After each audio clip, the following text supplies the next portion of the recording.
Canaries podcast. This is episode 3, or as I like to call it, episode 3. This time, we're going to be doing something a little bit different. We've got the same standard format as the last two, but I've added a new category called Wise Words of Wise Wisdom, where I will tell you some cool little facts about rules maybe you haven't heard, or maybe just some dumb tactic ideas. Alright, so we're going to play a little bit of a drinking game here. If you guys are painting along, maybe you should not partake, because unless you're doing terrain, that's probably not the best idea. If you guys are playing along in a game, I'm going to have you take a drink every time I say because apparently that's a lot. So you guys will be hammered. Your game will be awesome, I promise you. And every time I bitch about Games Workshop's prices, we're going to go ahead and scatter all your objectives D6 inches. So make sure you're up first drink. So keep track of that. So episode 3, we're going to go through some news and rumors. I'm going to tell you what's awesome, because you don't know, so I have to tell you. We're going to talk about what armies I'm running, what games I've been playing, some wise words of wise wisdom, some projects that I am working on, a section I like to call "What's Up With That?" and ideas for stupid lists. And then I'll be done. Bing, bam, boom. Quick hour. Something like that. Who knows? Oh, I sure do like them 40k rumors. Okay, so those Dark Angels are released. I'm sure you guys know already. Dark Angels are out. The Codex is out. The models are out. Everything is out. So, what do you guys think? Initially, right off the bat, I think I really like some of the models. I think the new bikes are pretty cool. The new Terminators look awesome. I don't really understand the land speeder with the DJ guy in the front. Still don't understand him. I think I talked about this in the last one, but he's sitting in front of a window, for Pete's sake. Aside from that, Flyer looks great. As far as rules are concerned, just a really quick. They seem like they're just the Dark Angels we all know and love, but they're less points. So a little bit lacking there. But other than that, not too shabby. What else is happening in the not just 40k, but in just wargaming, I guess? Warriors of Chaos. They are coming out on February 6th for Fantasy. So they're really pumping those armies out. I kind of don't think that that's going to continue to be that fast. Like, I really still think they're going to do 2 to 3 armies from each game per year. But that's better than they were doing for a while back in the day. So hopefully we're still going to see Tau and maybe Eldar this year, which would be fantastic because I want my craft worlds back. Aside from that, there's not too much else in the news. Battle bunkers apparently are going to be closing. I think I saw that on Fiat. Closing all the battle bunkers, which they made a bunch of references to. Well, the battle bunkers don't make that much money, and they could make more money with the same amount they're spending there somewhere else, but they are still drawing a profit, just not as much of a profit as if they put that money somewhere else. And then they're doing all these one-man stores, which I really don't understand. I think the one-man stores are shit. I've been to a few of them, and maybe 2 or 3 in different states, and I just don't understand the format. Like, it's such a small store, you can't really play a game in there. So you're not coming there to play a game. But which I understand. It's supposed to be a recruiting a new player, factory generator. But if you don't have any of the veteran players in there, it's going to be really hard to get walk-ins, especially when you're not located inside of a mall. If you're just on a strip mall or something like that, or a standalone building in a parking lot of a mall, it's just not going to happen. You're not going to get the walk-ins you need. And I don't really understand that concept. Also, like, even if I am a new player and I'm in there trying, I'm like, oh, what's this shit? And then I'm like, this is really cool. Hey, can you show me how to play? And then the guys are like, absolutely, because I want to sell you all of this plastic crack. And then he starts showing me all this plastic crack, and then somebody comes in and they want to buy some plastic crack. Well, then I can't play, because he's going to go take 10, 15 minutes to try to sell this plastic crack to somebody else and sell them more plastic crack they don't need. And so I'm just standing around waiting. Like, I don't really understand that business concept, a one-man store. Like, heaven forbid somebody gets sick and they have to cancel everything because there's literally one man running it. Now, the other ones that I've been to back in the day, which I think they're all closed now. There were three or four of them up in Michigan, and like one in Ohio maybe. I think they're all closed. There might be one left that moved outside of the Novi Mall. It was decent. Like, there was actually 2 or 3 tables. Like, it wasn't enough that you're going to play tournaments there, but it was enough that, you know, a veteran player or two can play there and drag their friend along with them, and then their friend would have, you know, things to look at and get sales pitched to and all that crap. But I mean, I personally don't think they even need to have a Games Workshop store, period. I think the idea is cool, but I think if you're going to skimp on the idea and do these one-man stores, then you should just not do it at all. But anyway, Battle Bunkers supposedly will be closing, or are closing already, not really sure. Alright, coming February 16th is another kind of supplement, Death from the Skies, which is a flyer update. So I don't really know if there's any new flyers in there. I haven't seen too much about it yet. But the only thing that I'm really concerned with right now is that the Storm Raven is apparently going to be put into the Space Marine and Black Templars Codex. So I won't have to ally Blood Angels just to take my Storm Raven, which is kind of nice. It's gonna open up a lot of new strategies, since even with the allies rule, you can't put them in their transports and all that stuff. So Lysander's going to have his own little flying circus there. I'm sure that will be fun. As far as big tournaments go, Adepticon, April 18th through the 21st. That's coming up pretty quick. So if you guys are going, you probably already know, because I think tickets sold out in like an hour or two after they open. But that's going on. I don't know if it will be, but I think 40K Nation might be representing there. I believe Cranberry might have done some live casting and that kind of stuff there last year, or something to that effect. I don't really remember, it was so long ago. And June 12th to the 16th is Origins Gaming Convention in Columbus, Ohio. Not really a huge 40K tournament, but it's a good convention, and I go there every year, so we're going to be talking about it a lot. All right, breaking news. I actually just received a message while recording this rumors and news section that basically indicated that there is a more or less wishy-washy, sort of semi-dependable release schedule that just got leaked, which is surprising because it is like way faster with the releases than we were expecting. So as far as we can tell, looks like March February to March is that flyer wave, probably going along with that Death from the Skies. Let's see, this is from Bell of Lost Souls right now. It says late February to March, 40K flyer wave. Look for the Eldar, Tau, Tyranid, and Dark Eldar flyers. Those have all been going around the rumors for a while, so that will get flyers into pretty much everyone's hands to equalize the flyer imbalance between the armies. Cool. All right, March through April, somewhere in there. Chaos Demons for 40K and Warhammer Fantasy, which is kind of a big deal, because a lot of people were saying that for whatever reason, Demons were going to only be updated for one of them this year, for some reason, which is weird because they've never really done it like that before. So it looks like they're going to be doing both of them again, which makes sense because, which I guess I can talk about a little bit later, but with the Screamers and the Flamers rules that came out in that White Dwarf, just did not make sense. So that'll probably clear up some of that. And April to May, right about when we were expecting it, the Tau Empire Codex, which means there's probably some time in the end of the year to jam some Eldar into 2013 maybe. So that looks like some brand new rumors just got leaked. Okay, so moving right along to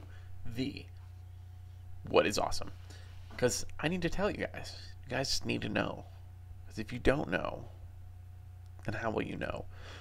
Dark Angels are out. That's what's awesome. Dark Angels, they look pretty cool, pretty sweet. Terminators look awesome. Flyer looks awesome. Speeder does not. But we already kind of covered that. So the Dark Angels are out, which is awesome, because now we've got an idea of what a 6th edition Marine army might look like, because Chaos was kind of weird. Not a big fan.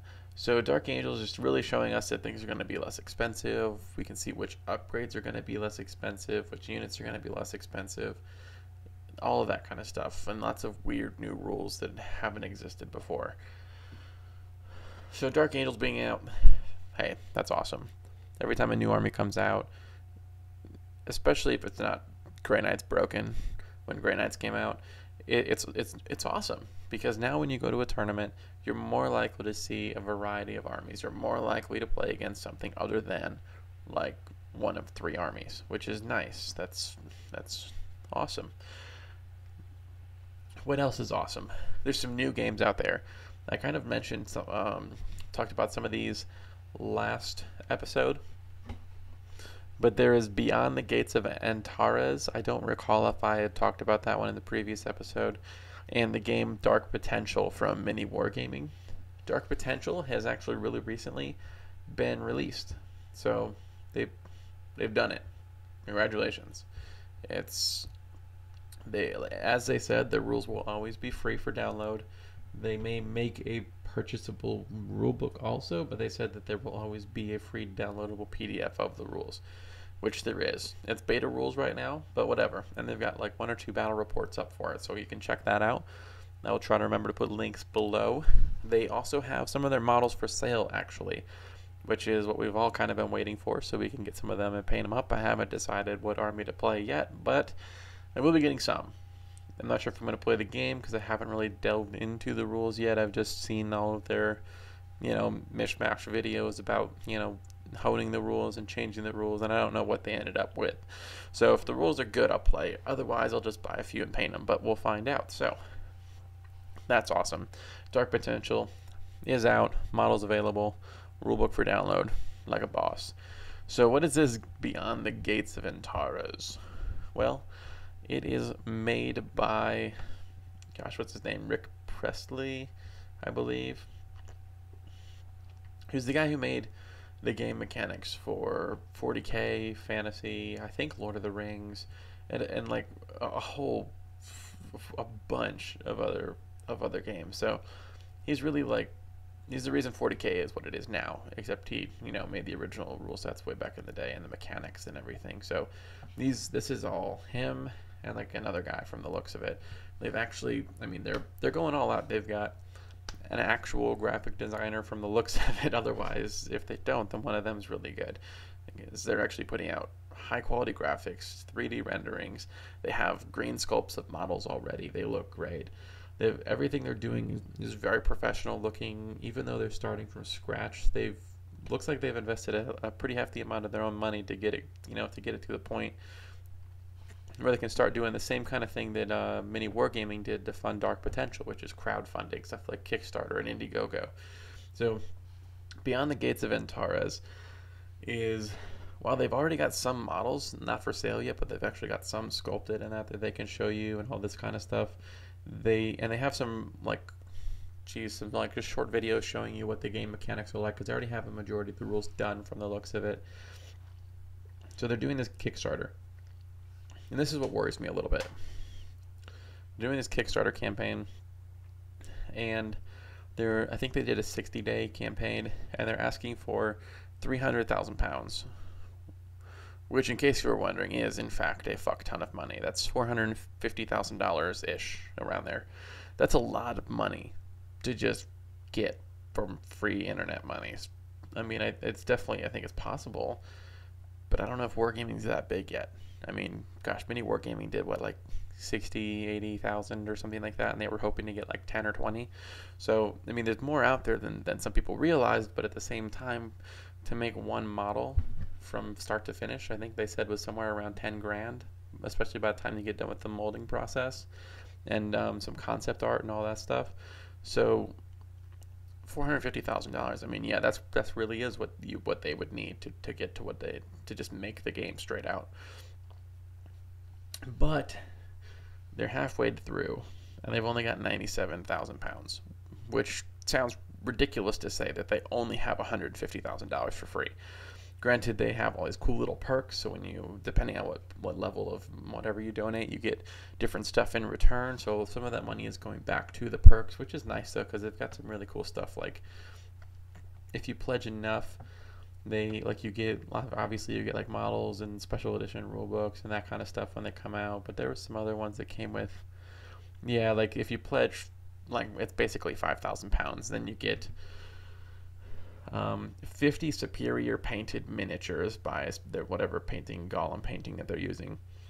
A personal game with the team of with the team of people that make it, dinner with the team, which is Rick Presley and them, and you stay in a hotel and everything when they fly you out there. The collector's edition of the rule book, the Roll of Honor, custom painted something or other. Like you get all sorts of models and all this crap with it too.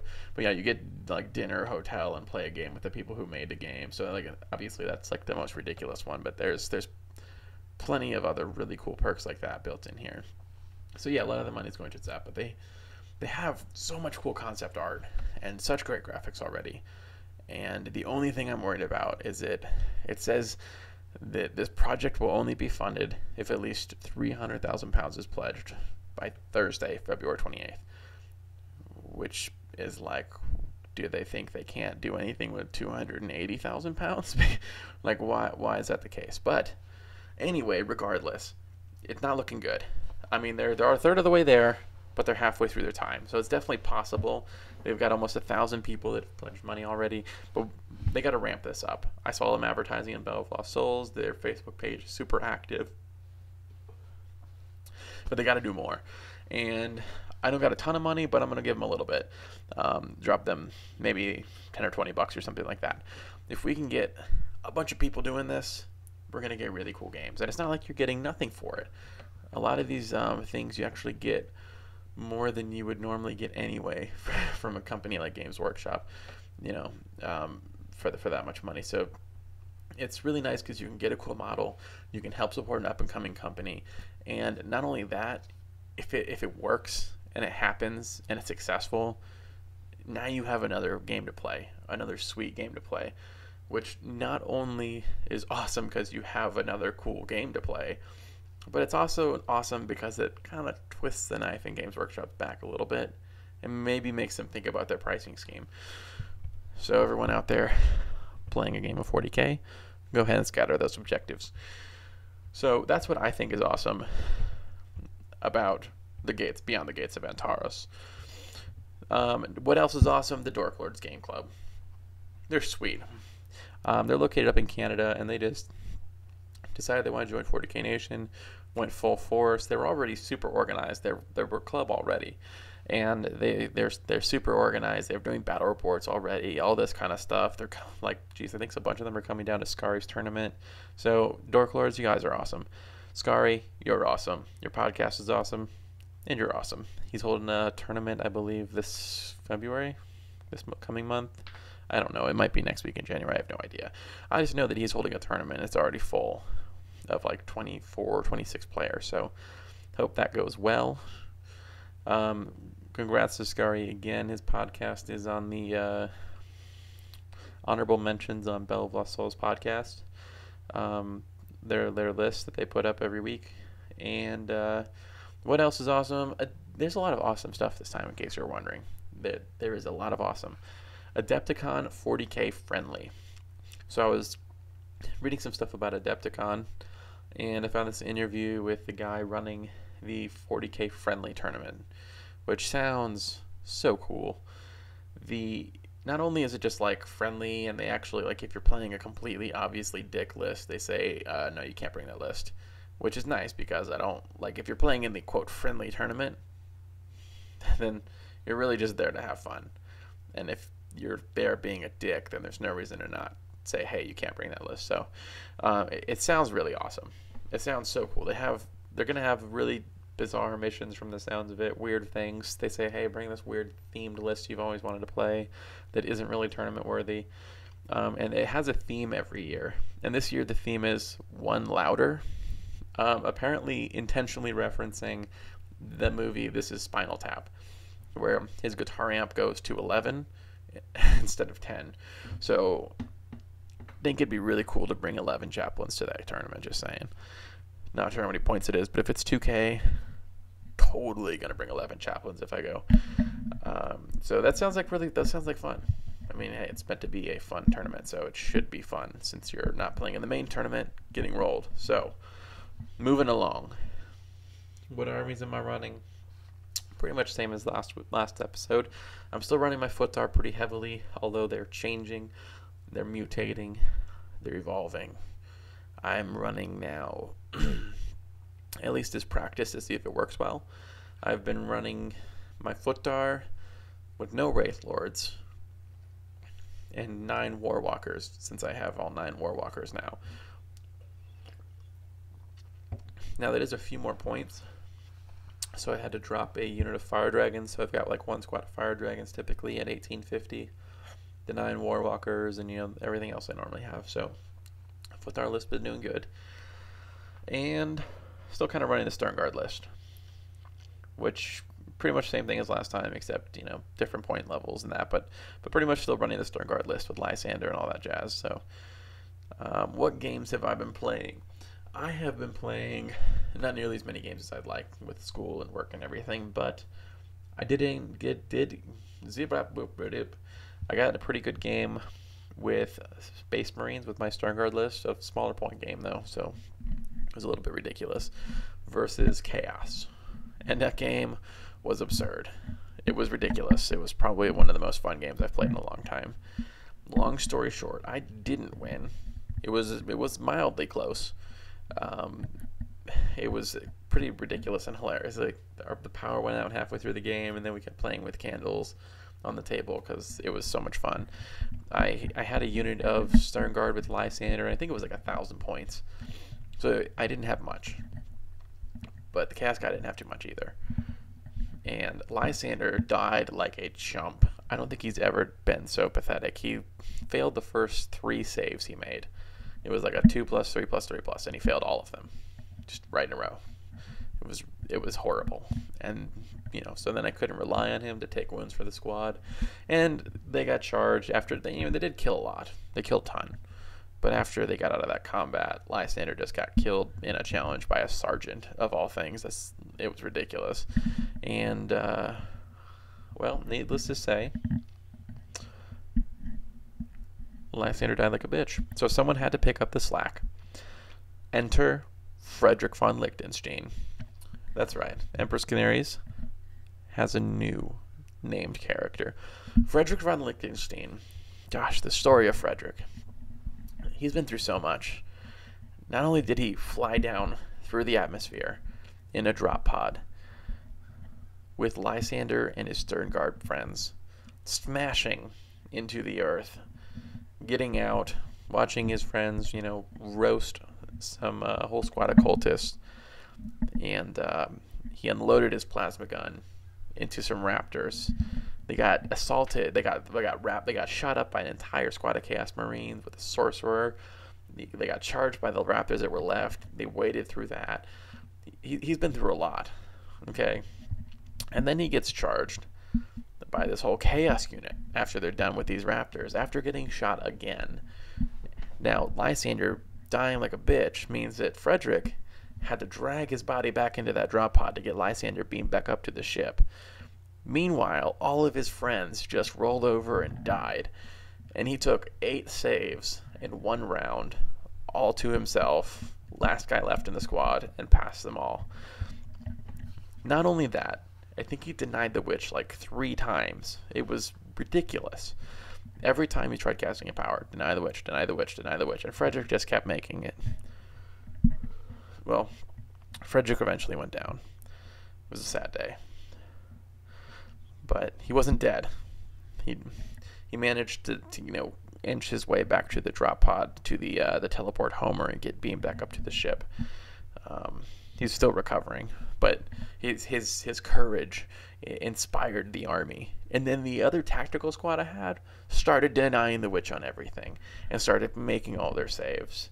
And there's just he leads by example. Frederick von Liechtenstein is I have a feeling he's going to be a chapter master someday. So props to him. Really fun game. I've also recently played a game with my Footar versus Space Marines. Big learning game for me. It was pretty much like Footar versus let's make a list, that is tooled out completely 100% just to kill your Footar list. And it was rough. I was terrified. I got some really lucky things that I think would have really screwed me if they didn't happen, like night fighting on the first turn, and me going second, so I didn't get hurt by it as much as I normally would have. But I also didn't get destroyed on turn 1 because it was night fighting, so that helped me out a lot. It was really close for the first 4 turns, but after that, it just kind of, I got a few lucky rolls against a Dreadnought in combat and got out of that combat and everything. And after that, it was pretty much all downhill. So it went really well, but I learned a ton, and I learned that nine Warwalkers is definitely viable. I maybe should have infiltrated some of them, or outflanked some of them, but it really wasn't bad. So that was a really fun game. All right, wise words of wise wisdom. Did you know that you can, and we learned this during this game with the Eldar and the Space Marines, you can actually jump off of buildings. Didn't know that in 6th edition. Because if you guys have played before in 4th and 5th, it's if you're on top of a building and you're like, oh crap, I gotta get down to this objective, and then you keep rolling like a 1 or a 2, or a 1 or a 2 with your difficult terrain or your run, and you physically can't even move because you have to get a whole 3 inches to go down a level. It's stupid. And we realized in 6th edition you can jump off buildings or off of levels. So that's a really nice rule. Keep that in mind, because that can save your life. It can also kill you, because every level you jump down, you take a dangerous test with a minus or plus or whatever you call it. So if you're jumping down from 1 3-inch level to the ground, you take a dangerous test and you fail on a 1 or a 2 for every model jumping down. And same thing, if you jump down 2 levels, then you take a dangerous test for every model jumping down, but you fail on a 1, 2, or 3. So it's very dangerous. But that can be really huge. That can really save your ass. Yeah. So, but in this case, it ended up actually screwing him, because he jumped down and then this guy broke his leg and died, and he was the last member of the squad, so he couldn't hold the objective. But if he didn't even try, he wouldn't have made it anyway. So keep that in mind.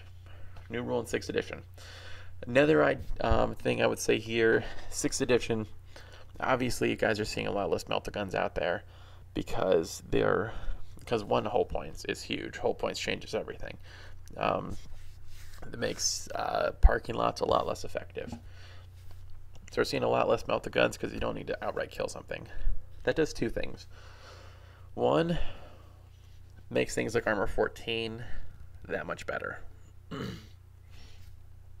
Armor 14 is now stronger than it was. I mean, hull point still screws it, so, whatever. But there's a lot less things out there that will just kill it in one go.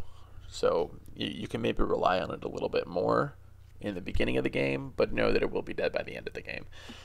So maybe consider running some Land Raiders or something like that, or maybe even just some Layman Russes, just throw people off a little bit. You can definitely gain an advantage that way. The other thing is, well, gosh, I always loved things like Machine Curse and Vibro Cannons, or a boatload of Strength 6 shots, but now I really love them because of hull points. Which, gosh, I mean, Machine Curse and Vibro Cannons, like, they literally just say, boop, you lose a whole, like, you take a glancing hit, which means you lose a whole point, just automatically because I said so. The Vibro Cannons are nice because they actually draw a line and everything under it gets hit. So there's some new strategies you can do with that. Or maybe instead of investing your points in stuff like melt-a-guns, you can put your points in stuff like that can, glance any vehicle to death, maybe even multiple vehicles to death, that kind of thing. Another thing to remember, I see people forget it a lot. When you're rolling with your characters and sniper rifles, make sure you look for those 6s.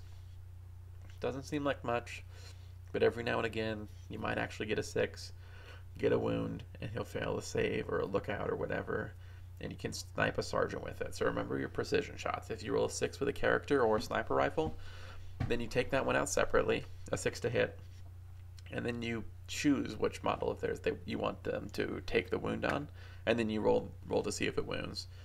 Now they can still do like a lookout, sir, and all that stuff, but hey, you're just merely adding to the odds that their good guy will die.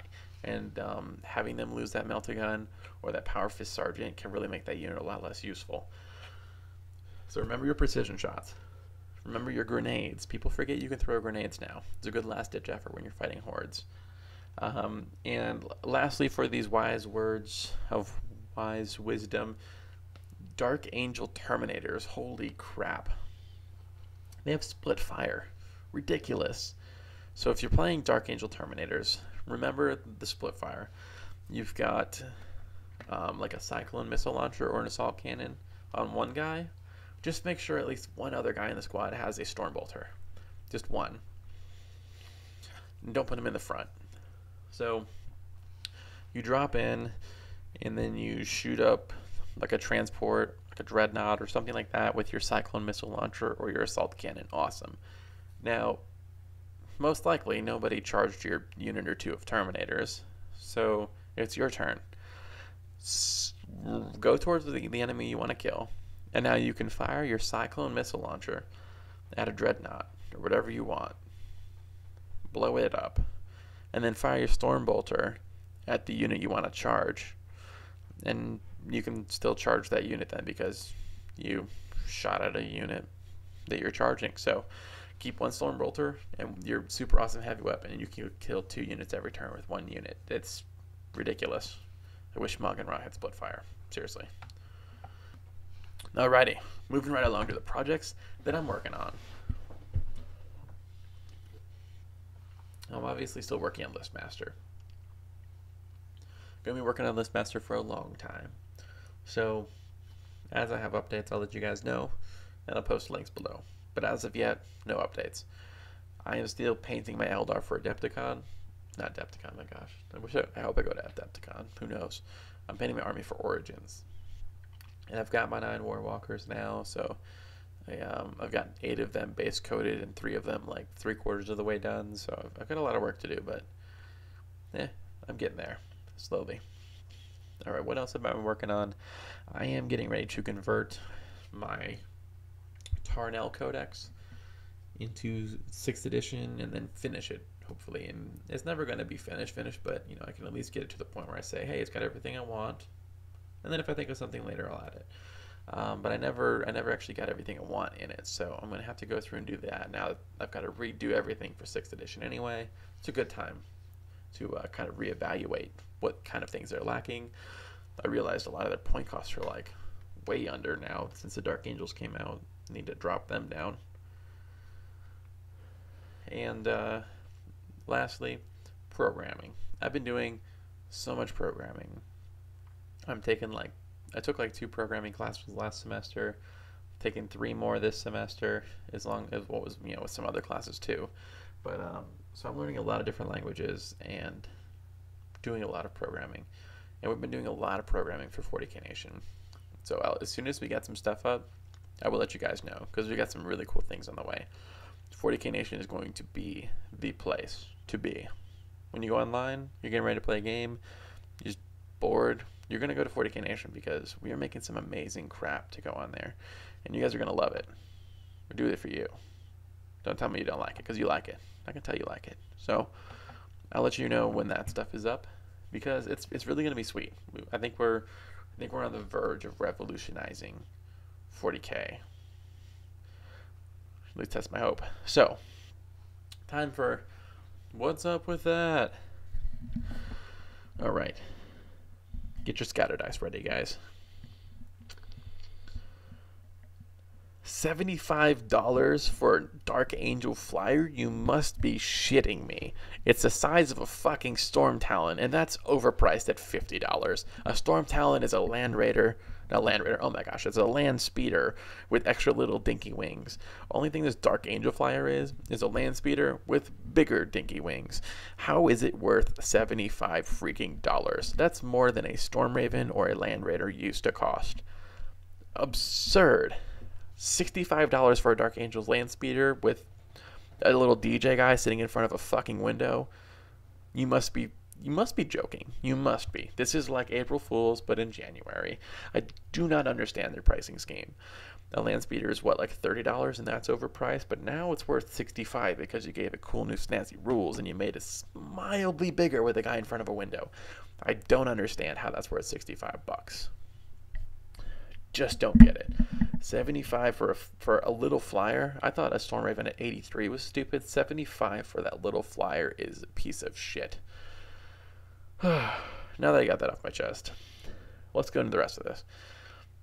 65 points for a librarian. That's driving me crazy too. A librarian dropped from 100 down to 65. Giving him an extra psyker level. I think it used to be 50. Now it's only 35. So now for 100 points, you get a psyker with 2 wounds, 2 attacks, I think. At least 2 wounds. And 2 powers that you can use every turn. So, 100 points. For 65 points, you get a 2 wound psyker with a psychic hood with a power, 1 power per turn. Okay? Now, why is my 1000 stun psyker 60 points for 1 wound and 1 power? Granted, yeah, I got that nice 4+ invulnerable save, but you know what? It's not that expensive to add Terminator armor to a librarian anyway. It's like 20 points or some shit, so don't get me started on that. I just don't understand. The Chaos is a new book, and I couldn't believe that the 1000 Sun Psychers didn't go down. I mean, it just doesn't make sense. I mean, the only thing that went down was that they don't have to pay for their power anymore. So 65 points for a librarian I think is a little bit crazy. I think that maybe Psychers didn't take off like they expected. You know, people are using them, but it's not like magic and fantasy. And is this like their way to like rectify that? Like, oh, Psychers weren't what we were hoping everyone would do with them. No one's, you know, half the people aren't taking them, or 3/4 of the people aren't taking any. Oh, well, let's just make them half the price they should be, point-wise, you know. And then, oh, since they're so good, let's double the dollars. So 65-point librarians, I think, is a little bit ridiculous. But Dark Angels, throughout, for the most part, is really just, it's just Space Marines for less points. You can get a 5-man las cannon tactical squad for 90 points now. It's the same price as like the regular Space Marine tactical squad with nothing but a bare bones sergeant. So I think that's a little bit ridiculous, but if that's the way the game's going, that's the way the game's going. Just kind of sucks to be in the armies that haven't had an update since 4th edition. So that's kind of rough. Okay, onto the real. What's up with that part of this? Games Workshop has been systematically stealing my rules. I know. You're surprised. You're alarmed. How could they ever? Or maybe you're wondering, no, you're just like, hey, that's bullshit. Games Workshop doesn't give a shit about you. But they have been. At first, I was like, this must be a coincidence. You know, it's, great minds think alike. I'm just going to pretend I'm great.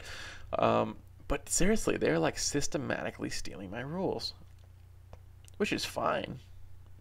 Steal away.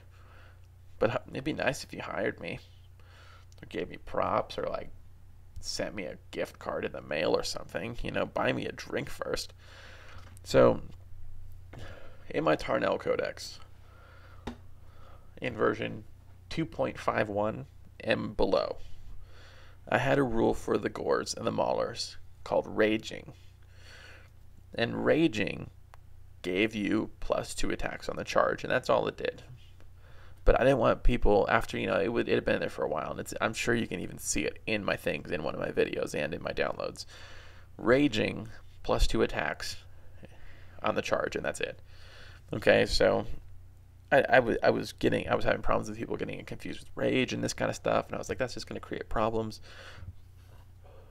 So in version 2.52, which came out a long time ago, I haven't worked on it much in like a year or more, I changed it to Fury because I didn't want people to get it confused. And then I added Furious Charge to it also. But previously it was called Raging, and it was just +2 attacks. 6th edition comes out. Rage is nothing but +2 attacks on the charge. Exact same rule. That's number 1. And that's like, whatever. It's not like they didn't have anything that did something like that before, blah, blah, blah. Okay, so moving on. Reduce armor.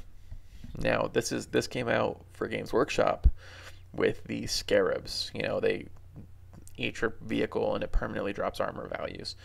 Or if they wound a multi-wounded model, they lose their armor. Now, before the Necron Codex came out, I had a rule called Reduced Armor in my Tarnell Codex. And Reduced Armor, it wasn't permanent because I thought that was cheese.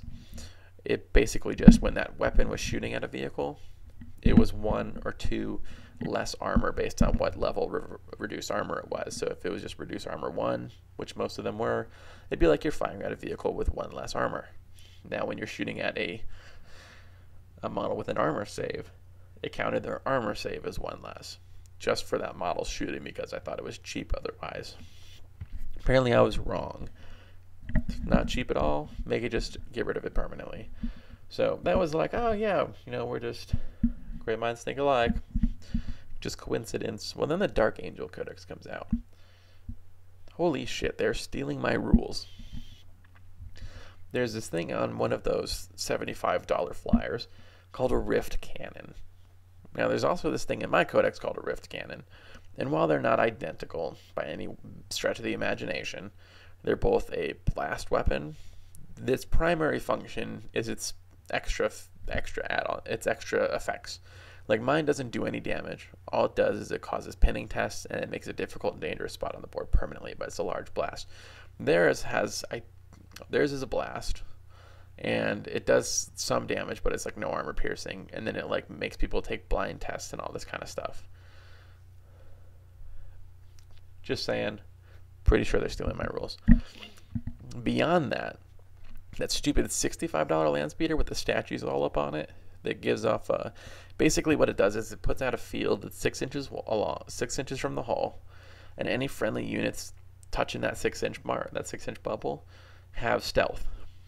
My cancel engine literally came with a weapon. My cancel engine has, and has for a long time, has 4 different types of field generators you can get on it. The default one is the distortion field generator, and that literally does the exact same thing. It gives everyone around it within 6 inches, friendly models or friendly units, stealth.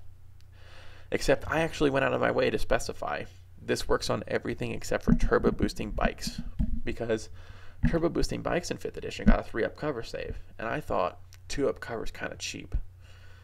So now in 6th edition, a turbo boosting bike only gets a 4+, and now with stealth, they would bring it down to a 3+, which is exactly what mine had did in 5th edition.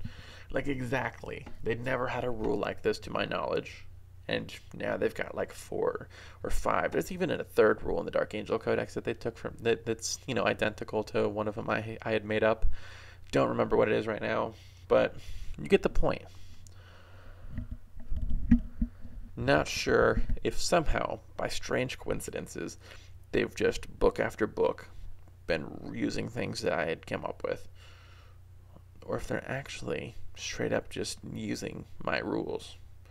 Now, while I doubt, highly doubt, the Games Workshop has the resources or the fucks to give about rules that some fucking no-name on the internet's making up and putting in his homebrewed codex that will never see the light of day, it still just makes me wonder. Makes me hope. Because, honestly, I thought they were good rules. That's why I made them up. That's why I put them in there. And you know what? I think Games Workshop had a lot of shit rules. So every rule that they quote-quote steal from me or come up with on their own that's identical to mine, either way, that means it's a good rule in my opinion. So either props to them or give me credit, depending on how you came up with it. All I'm saying is, what's up with that? Moving on. One last point. And I've told this to all my friends here. You will know that Games Workshop is stealing my rules when one of the next codexes coming out has a walker transport. Because that's one of those ones, too, that I made in my book that Games Workshop, as far as I know, has never had. That I was like, oh, that's so clever. They've never done that. I think that's a great way for the game to go. And I made a walker transport, and I made a walker transport squadron, which is really interesting how that interacts with the rules, with squadrons each carrying a different unit, kind of like a squadron of Valkyries. So, and then the newer rules for allocating damage to squadrons of vehicles. So you will know when they make open. Walker transport, most likely open top like mine are, that they're just straight up stealing rules from me. So moving on. End of the podcast here. 2 ideas for some dumb lists. Number 1, I call it Glance Hammer. I was playing this a little bit in 5th edition, just dicking around. The idea is it's an Eldar list. Get a bunch of vibro cannons, and then I had a bunch of fire dragons, and I was like, I'm just going to glance everything so it can't shoot or move since everyone is taking so many vehicles. And so it's not going to do shit, and then my fire dragons will just run up and blow them all to pieces. I called it Glance Hammer. You glance them, and the hammer comes in, the fire dragons, and just beats them to death. Okay, so, but in 6th edition, you don't need the fire dragons, because you are being the hammer by glancing. Or not really, but you're glancing the vehicles to death instead of just glancing them stunned. So I've got 3 squads, or sorry, this is for 2,000 points. I've got 6 squads of 2 vibro cannons, because you need at least 1 to hit for the effect to go off. So as long as 1 hits out of the squad of 2, they hit on a 4-up. You draw a 36-inch straight line, and any enemy unit underneath that just straight up gets hit. It gets hit by like D6 strength 4 to 5 hits, depending on how many of your vibro cannons hit. So just assume D6 strength 4 hits on every enemy unit touched by the line. Every vehicle it crosses over just automatically takes a glancing hit. So now I've got 6 of these. Most likely I'm going to be hitting 1 vehicle and 1 to 2 infantry units with each one of them. You know, if I'm unlucky, I might get 2 vehicles if I'm lucky. So I'm causing 6 whole points of damage. On average, I'm probably going to be killing about 2 vehicles a turn with these. And if I'm lucky, maybe 5 or 6 Space Marines. But they don't even need line of sight. I don't even need to draw a line to the target. That's what's so nice about them. There's no target model or unit. So that's the glance part of the list. The hammer now, since I'm going to be popping all these transports and everything, stopping them all midfield. 3 squads of 7 Harlequins with Shadow Seers, and I think there's like 4 or 5 Harlequin Kisses and 1 fusion pistol in each one, just in case I need to mop up some vehicles. So I got these 21 Harlequins running around that can't be shot too well, so they're not even taking much from small arms fire. And then I've got 3 squads of 7, either Howling Banshees or Striking Scorpions. They're the same points, whatever your preference is. I'm thinking Banshees just for the armor cutting value. So you're going to have 6 assault squads, dedicated assault squads running around, just chopping up all the guys that are stumbling out of these transports.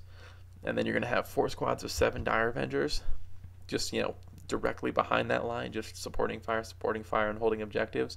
And the Avatar to make them all fearless and be a beast in combat too. So it's pretty much going to be a battery of stuff in the back, trying to wreck all the transports, do some infantry damage, and then a row of close combat death with a row of small arms fire guns right behind them, just kind of moving straight across the board, mopping things up. So no idea how that would do, but I thought it'd be cool. So second list. And this is kind of an expansion or an evolution of one of the lists I think I talked about last episode. Dark Eldar. 3 squads of 10 Scourge with Haywire blasters, I think they're called. This is kind of the same idea. This kind of a glance hammer list. I'm trying to, with these Scourges, I'm trying to glance or pen, whatever. I'm just trying to destroy all these vehicles with all these Scourge with Haywire grenades. But they also have the capability of doing some serious damage to infantry. So I've got 1 Void Raven Bomber to help give me some anti-fighter, and it's just pretty good. People will waste a lot of shots on them. So 1 Void Raven Bomber, because it's got those Strength 9 AP2 Lances. And then I've got the Duke, 10 Warriors with a Splinter Cannon and a Shredder on foot. 5 Warriors and a Raider with Night Shield and Splinter Racks. And then I've got 3 squads of 10 Warriors and a Raider with Splinter Racks, and 1 of those has a Night Shield. So basically, I've got... And the reason it's kind of weird like this, the Duke has to pick a unit of warriors and start deployed with them, and he gives them poison 3+. So I'm thinking I'm going to put him with a 10-man unit on foot, and then switch the 10 and 5-man units, and put the 10-man unit back in there so they can shoot with their Splinter Cannon at poison 3+. So basically, I'm going to have 4 squads of 10 warriors with splinter cannons and shredders and splinter racks and everything in raiders, and 1 5-man squad just on foot to hang back and hold an objective. And so my plan is to never engage the enemy. I'm just going to stand back and shoot them with 1,000,000 poison shots. After my Scourge and the Void Raven pop all of their transports. That's the plan. It's a very fast army. It's a very, very, very deadly army. So that's the plan for that one. So pretty much it for this episode. Remember, dates to look out for: Adepticon, April 18th through 21st. Origins, June 12th through the 16th. And geez, what do you got? Chaos, Warriors of Chaos coming out on the 6th, and Death from the Skies coming out on February 16th. Followed by a demon release. So keep that in mind, guys. Thank you for listening. Hope you guys got sloshed. Hope your objectives are completely off the board right now. And I will talk to you guys later.